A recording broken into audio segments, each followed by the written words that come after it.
যেন ধেয়ে আসছে তুফান। 1 মিনিট 21 সেকেন্ডের একটি টিজারই যেন আভাস দিচ্ছে বাংলা সিনেমার ইতিহাসের সব রেকর্ড ভেঙে লন্ডভন্ড করে দেবে বছরের সবচেয়ে আলোচিত সিনেমা তুফান।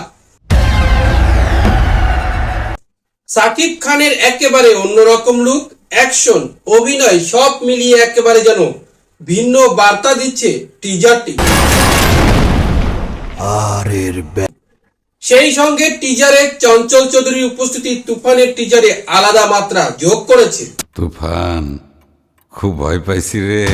মঙ্গলবার বিকেলে আলফাই, চরকি ও এসবিএফ এর অফিসিয়াল সোশ্যাল মিডিয়ার পেজ থেকে প্রকাশ করা হয় টিজারটি।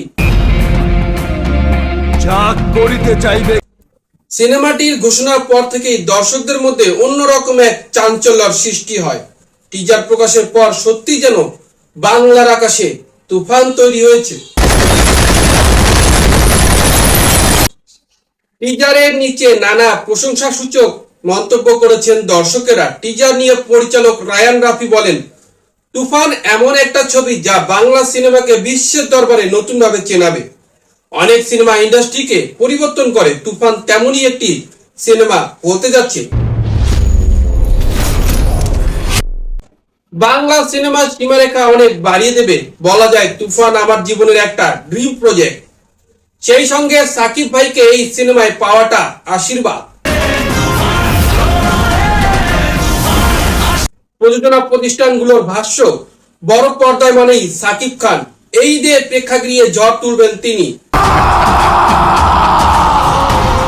সঙ্গে চঞ্চল চৌধুরী, মিমি চক্রবর্তী, নাবিলা সহ আরো অনেকেই থাকবেন।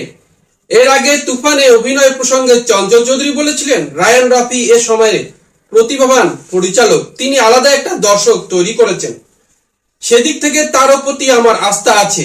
আর এত বড় 3টি প্রযোজনা প্রতিষ্ঠান এক হয়েছে, অবশ্যই ভালো কিছুই হবে। আগামী ঈদুল আজহায় প্রেক্ষাগৃহে মুক্তি হবে সিনেমাটি।